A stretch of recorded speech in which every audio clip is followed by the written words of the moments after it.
EV Comply, simplifying your charge point installations.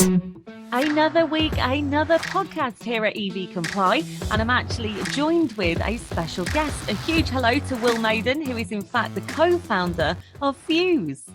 Hello. Hey Will, are you all right? Yeah, I'm fine. How are you? How are you doing? Yes, thank you. No one asks me, Will. No, I'm joking. People ask me a lot. I am good. Like most, very busy, as we've just said before, off mic. Now, Fuuse is an operating system for EV chargers, isn't it? Do you want to elaborate on that, Will, for the listeners for me? Yeah, I can do. It's so we're a UK-based firm, and we've created a hardware-agnostic charge point management solution. So what does that really mean? Well, we can work with pretty much any OCPP charger out there. So you can get all of your chargers, regardless of brand and make and manufacturer, on the same system and benefiting from the same innovations that we've pushed through our platform. So so we offer that centralized view of charge points, basically. Okay, so I'm going to say something maybe a little controversial, but how smart is smart charging really? Well, it's genuinely a really interesting question. We spend quite a lot of time inwardly debating that and outwardly debating it and talking with organisations like Innovate UK and other government bodies about what is smart charging.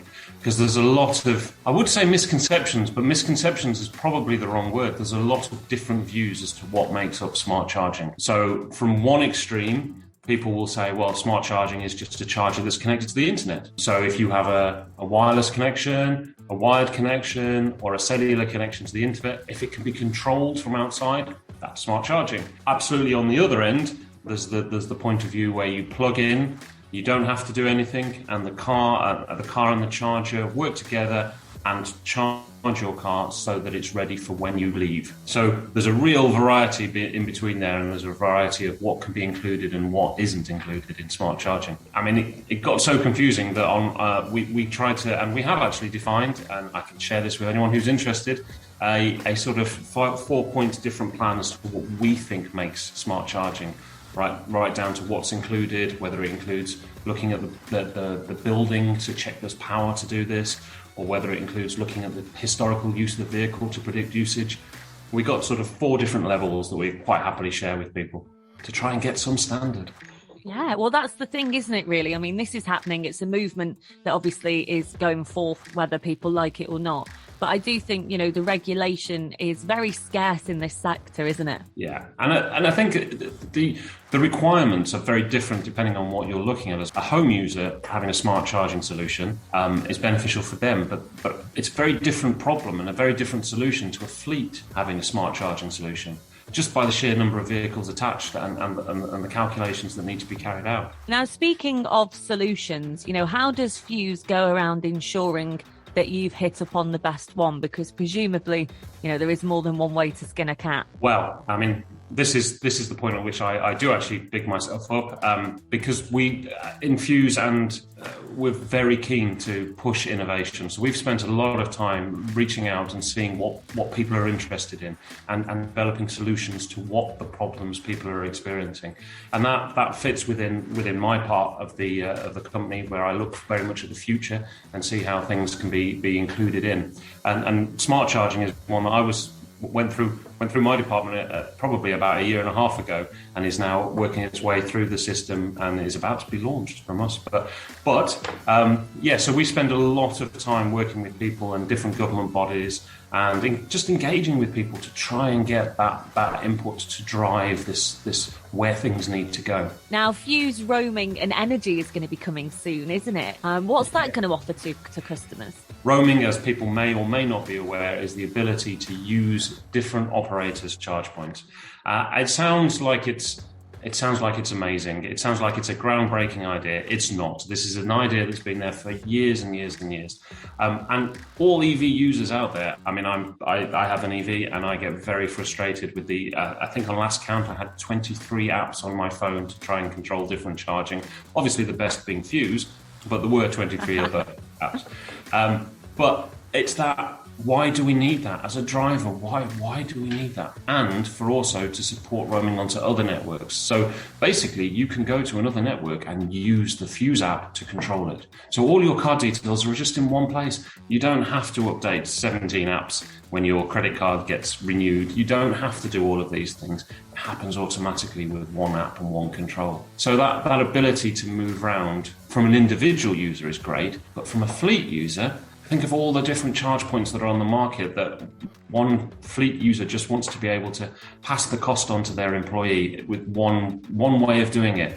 I mean, it's a real problem for individual users. It's a bigger problem for fleets, and that's the kind of way we're looking at addressing it. So, I mean, it just makes sense, doesn't it? There are apps now that allow you to merge all your bank cards together because obviously that's needed. You know, we've got several cards, so it's kind of the same. And what's Fuuse Energy, Will? What's going to be happening with that? Well, so Fuuse Energy is the smart charging with a little bit more as well. So through our research and through working with customers, that there are issues that customers aren't necessarily aware of. So, for example, people will say, "Oh, we've ordered 20 vehicles, therefore we need 20 charge points." Okay, do you need 20 charge points? Can the building support 20 charge points is probably the more important one, because if you need to upgrade a substation, that's going to make some significant impact on your budget. So we keep a track on what the building's using. I'll offer a partner in the sort of energy management within buildings. We can offer some control over different parts of that. So we can turn off things within the building to allow for more electric vehicle charging, but equally we can turn off electric vehicle charging to allow for things happening in the building to take place. That's very cool. Yeah. So really it is full electric vehicle charging management, isn't it, across the board, really, eventually, that you're going to be offering? Absolutely. I mean, this is the key thing, is that actually charging a vehicle is not plugging it into the wall and pressing go. That's not what charging a vehicle should be about. Charging a vehicle should be about getting the energy in the vehicle that's required for what it needs to do. And there's lots of different ways we can approach that. And what seems to be the approach most people are taking initially, because there aren't tools there to help people. So we're trying to provide those tools. But the initial approach is basically, let's charge it to full. And then we have the ability to do whatever we want because we've got a full tank of gas, to use an old-fashioned expression now. Do you think in the future then, Will, because obviously the government have the plans for the 2030 and all the rollouts, most of the industry is shifting now to 800 volts by 2025. I mean, do you think that we'll have to follow some sort of ranking priority system with this? You know, in terms of ambulance, emergency services and all that. And then, you know, like you say, Betty, who pops to the shops once a week, maybe lower down in the list. I think there will be a natural rank. There's almost a natural ranking now. I mean, when you look back to when there were shortages of petrol, the government enforced the sort of, that if you had a certain pass, whether you worked in the police, the ambulance service, or the NHS, you could get petrol. Those of you that couldn't got a lower priority. So these things politically come into play when there's a shortage. I'm not sure. Most of the National Grid people I've spoke to say that there actually isn't really a shortage of electricity, in theory. I'm not convinced of that, but they say there isn't. And to that extent, it's more about when that energy is generated and when it can be used. So these smart solutions and these energy management solutions become more important because you're using the energy when it becomes available as opposed to when everybody else wants to use it. So I think there will be a natural priority. And I think other things, one of the things where I'm very interested in exploring as well is people talk about vehicle to grid, or as it's moved on to now, V2X.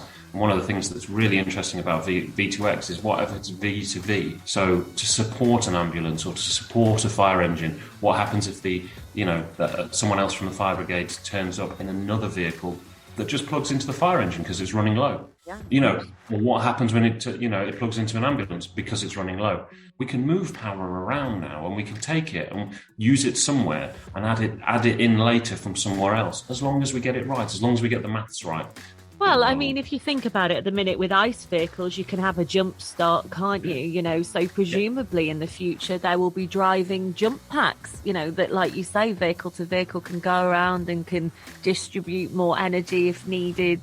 Yeah, and like you said, the government is moving towards this, or the plan industry shift towards the 800 volts I think it's brilliant, because that that adds that sort of dimension of ultra rapid charging that is going to be essential. That is fundamentally going to be essential as we transition to electric vehicles.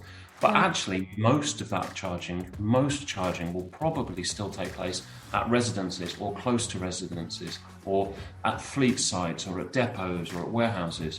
It'll be the emergency quick stuff that needs that 800 volts. So no, definitely. Yeah. And I mean, and they are saying around 100 miles per 15 minutes, which isn't, I know people are saying, oh, but it's so much longer than filling up. But really, I think everyone can kill 15 minutes, particularly if you've got a Tesla or something with all of the entertainment that's within them. It's quite easy to burn the time. Now, 2 in 5 EV drivers, Will, are still using public chargers to charge at least twice a week. So following on from what you've just said, about people using their own chargers, the infrastructure clearly isn't there, is it, just yet? No.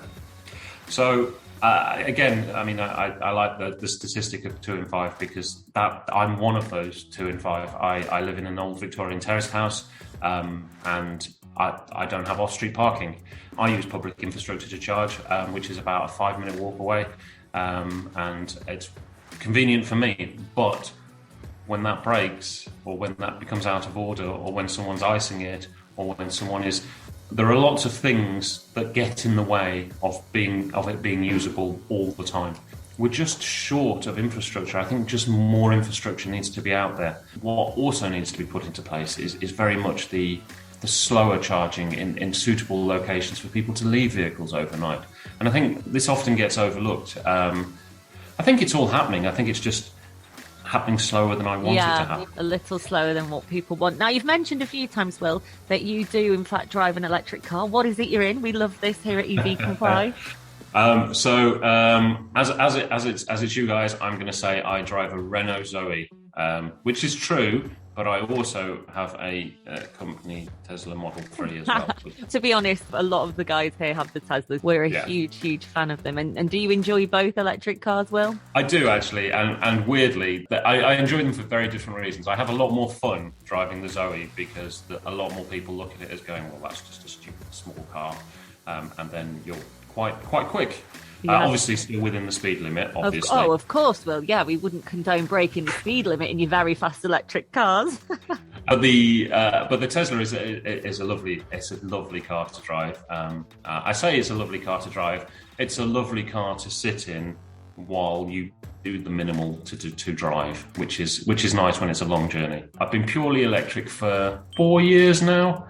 Yeah. Gosh, I mean, back then that must have been a little bit difficult to try and plan your routes and stuff because we've come such a long way in the past 5 years. I like new technology. I like the challenges that come with it. I was trying to explain to someone who'd not driven one and saying that drive somewhere and there is a charge point. I'll often just plug in because I can't guarantee it because I don't have off-street parking. So it's quite an interesting change in mentality. As you were saying earlier, that sort of 15 minutes wait. I'll be honest, on a long journey, I quite like stopping for 15 minutes and, that's to take not that good. time out, as an adult that maybe you wouldn't necessarily take. But it's great to hear, Will, that you're practicing what you preach. Thank you so much for chatting with us today. Will Maden, who's co-founder of Fuuse. Will, just before you go, if people want to get involved, having listened to this podcast with Fuuse, how can they go about that? I think probably the easiest way is just to send me an email. I mean, I have a really complex email address, which is will@fuuse, which has 2 U's.io. So it's quite straightforward. Just feel free to pass me a message. That would be great. Fabulous stuff. And if people want to go online as well, they can look at your website, can't they? That's also Fuuse, so fwse.io. And people can go and have a gander, can't they? W, not W. Yeah. FW, not W. Honestly, Will, this... How many times have you said that in your life, Will? Quite a few now, quite a few. FW, not W. Very convenient.